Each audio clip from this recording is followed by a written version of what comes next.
जैसा कि आप जानते हैं कि सुप्रीम कोर्ट में अभी समर वेकेशंस चल रही हैं, लेकिन इसके बावजूद जहां कोर्ट्स में शांति का माहौल होना चाहिए, वहीं हमें कुछ ऐसे केसेस सुनने को मिले हैं जिसने पब्लिक आउटरीच को साफ एक्सप्रेस किया है। फिर चाहे वो नीट यूजी केस हो या फिर दिल्ली चीफ मिनिस्टर अरविंद केजरीवाल का बेल मैटर, इन दोनों ही केसेस में हमें कॉमन सिटीजन्स के व्यूज खुल के सुनाई दिए हैं। अब सोचने वाली बात है कि ऐसी कंट्रोवर्सीज के बाद क्या ही सुनने को मिल सकता है जिसका इम्पैक्ट इससे भी बड़ा हो। तो आपको बता दो कि इस थॉट को भी गलत प्रूफ करते हुए हाल ही में सुप्रीम कोर्ट ने एक इशू को हाईलाइट करते हुए दिल्ली एलजी को खूब फटकार लगाई है। दिल्ली चीफ मिनिस्टर अरविंद केजरीवाल की जुडिशियल कस्टडी में होने की वजह से दिल्ली गवर्नमेंट की मिसमैनेजमेंट पर कोर्ट्स का तो टफ स्टैंड आपने देखा ही था, लेकिन अब दिल्ली एलजी पर भी भड़कते हुए सुप्रीम कोर्ट ने दिल्ली में चल रहे ट्रीज कटिंग की इशू को हाईलाइट किया है। इतनी तेज गर्मी और पानी की कमी के बीच सर्वाइव कर रही दिल्ली और दिल्ली के लोग अब इस बात से चिंता में हैं कि अगर नेशनल कैपिटल में पेड़ काटे जाएंगे तो उनका आगे क्या ही होगा। सुप्रीम कोर्ट ने सोमवार को कहा था कि वो ऐसे ब्रेजन एक्ट को ब्रश असाइड नहीं कर सकते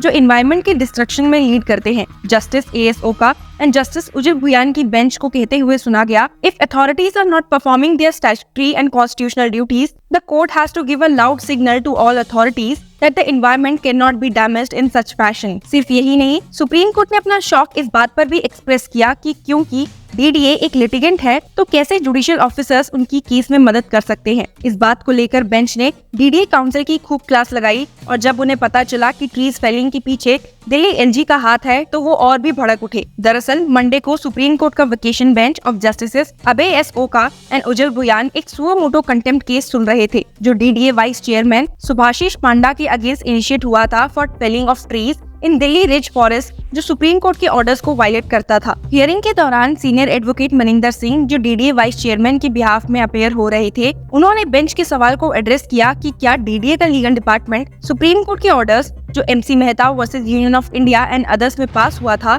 उसको लेकर अवेयर था। उसी दौरान कोर्ट को बताया गया कि डीडीए के साथ 2 higher judicial officers legal advisers और चीफ लीगल एडवाइजर्स के रूप में काम कर रहे थे। जब मिस्टर सिंह ने सबमिट किया कि डीडीए ने कुछ जुडिशियल ऑफिसर्स को रिक्वेस्ट किया था कि वो लीगल टीम के वर्क को ओवरसी करे और मदद करे, तो involvement of judicial officers in the legal department सामने आया। उन्होंने कहा कि जुडिशियल ऑफिसर्स डीडीए के लीगल वर्क को करने और एडवाइस करने में मदद कर रहे थे। उन्होंने सबमिट किया, they DDA request them judicial officers that please see the working of the advocates. Justice Oka ने तुरंत रिमार्क किया कि जुडिशियल ऑफिसर्स का स्टैट्यूटरी बॉडीज के लीगल अफेयर्स में इन्वॉल्व होना एब्सर्ड है। उन्होंने गुस्से में डीडीए काउंसिल को डांट लगाते हुए पूछा कि कैसे सर्विंग जुडिशियल ऑफिसर्स डीडीए के साथ काम कर सकते हैं, हम समझ नहीं पा रहे, हम आपकी असिस्टेंस चाहते हैं। डीडीए एक स्टैट्यूटरी अथॉरिटी है, कल आप कहेंगे कि जुडिशियल ऑफिसर्स म्युनिसिपल कॉर्पोरेशन के साथ काम करे, ये एक शॉकिंग स्टेट है। डीडीए इस कोर्ट के सामने एक लिटिगेंट है और जुडिशियल ऑफिसर्स इसकी मदद कर रहे हैं, ये क्या हो रहा है। बेंच ने मिस्टर सिंह से कहा कि वो ऐसे आर्गुमेंट्स को इनकरेज करना बंद करे। Mister Singh, are you defending this? Judicial officers working with DDA as legal advisers, please stop this practice immediately. Justice Oka ने कहा कि जुडिशियल मेंबर्स को एग्जीक्यूटिव स्टैट्यूटरी बॉडीज के साथ एडवाइजर्स बनाना जुडिशियल इंडिपेंडेंस के कॉन्सेप्ट के अगेंस्ट है। बेंच ने सिंह से दोबारा सवाल करते हुए पूछा, how there is something known as the independence of the judiciary, have you forgotten the basic concept? जिसके बाद सिंह ने भी एग्री किया कि ऐसी प्रैक्टिस को डीडीए को अवॉइड करना चाहिए। उन्होंने कहा कि डीडीए दिल्ली कोर्ट्स में एक मेजर लिटिगेंट है, ये बिल्कुल एडवाइजेबल नहीं है कि जुडिशियल ऑफिसर्स उनके लीगल एडवाइजर्स बने। आपको बता दूं कि ये मानने से पहले डीडीए का मेन डिफेंस था कि एग्जीक्यूटिव इंजीनियर ने ट्रीज के फेलिंग के बारे में चीफ लीगल एडवाइजर को कम्युनिकेट नहीं किया था। लीगल डिपार्टमेंट इसीलिए फेलिंग इंस्ट्रक्शंस के बारे में अवेयर नहीं था। हियरिंग के दौरान कोर्ट ने नोट किया कि ईमेल कॉरेस्पॉन्डेंस ने इंडिकेट किया है कि दिल्ली एलजी का इन्वॉल्वमेंट भी ट्रीज की क्लियरिंग के ऑर्डर्स में था। क्योंकि दिल्ली एलजी सक्सेना डीडीए की चेयरमैन है, जस्टिस ओका ने कहा, it is very shocking if the trees were cut despite knowing that it can not be done without the permission of the supreme court. उन्होंने फिर पूछा कि क्या एलजी के सक्सेना ने डीडीए ऑफिशियल्स को पेड़ों को रिमूव करने के लिए कहा था। Court asked, we are dealing with a very serious issue, 1100 trees, you taking it very casually. Ask your officer who issued these directions. Is it the chairman? Then we are making him a party. Court ने subsequently एक detailed order pass किया जिसमें vice chairman को facts clear out करने को कहा LG of Delhi के involvement के बारे में। बेंच ने नोट किया कि कुछ ईमेल कम्युनिकेशंस ने रेफर किया है कि एलजी ने 3 फरवरी 2024 को साइट विजिट किया था और साइट विजिट करने के बाद एलजी के डायरेक्शंस पर ही पेड़ों को काटा गया था। ये जानने के बाद उन्होंने सवाल किया, if they are defending the actions by the LG. Justice Oka asked, 2 documents placed on record which says LG directed to cut trees. How can you run away from this? Are you defending the LG?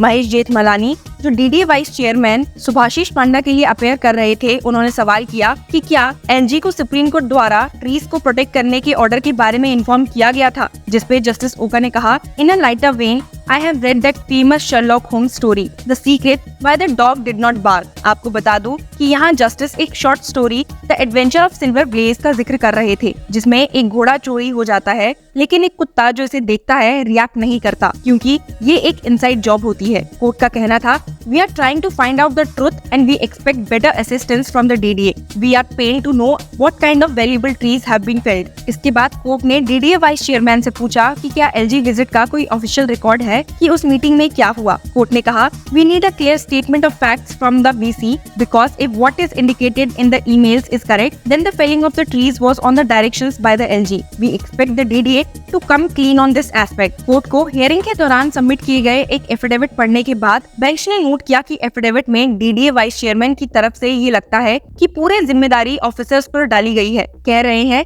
कि उन्होंने contractors को बिना court की permission के पेड़ काटने के लिए कहा। कोर्ट ने इन ऑफिसर्स को कंटेम्प्ट नोटिस जारी किए। सुप्रीम कोर्ट ने ये भी ऑर्डर दिया कि सभी करंट और फ्यूचर कॉन्ट्रैक्ट्स में डीडीए को एक क्लॉज शामिल करना होगा जिसमें ये स्पष्ट हो कि बिना कोर्ट की परमिशन के पेड़ों को काटना अलाउड नहीं है। कोर्ट ने कहा कि हम डीडीए के उन एक्शंस का डिटेल इंक्वायरी करने का प्रपोज करते हैं जिससे कई वैल्यूएबल पेड़ों का विनाश और पर्यावरण का नष्ट हुआ है। राजधानी शहर में ऐसी बेशरम हरकतों को कोर्ट लाइटली नहीं ले सकती। अगर अथॉरिटीज अपनी स्टैट्यूटरी और कॉन्स्टिट्यूशनल ड्यूटीज परफॉर्म नहीं कर रही तो कोर्ट को सभी अथॉरिटीज को एक लाउड सिग्नल देना होगा कि पर्यावरण को ऐसे तरीके से नुकसान नहीं पहुंचा सकते। इस हियरिंग के बाद अपना शॉक एक्सप्रेस करते हुए सुप्रीम कोर्ट ने इस मैटर में दिल्ली हाई कोर्ट को भी देखने के लिए अर्ज किया और ऑर्डर पास करते हुए ये कहा that while we were perusing the affidavit we came across something which is shocking. Prima facie we are of the view that appointing serving judicial officers of the Delhi Higher Judicial Services as legal advisors of the DDA completely violates the principles of the independence of the judiciary and the doctrine of separation of powers.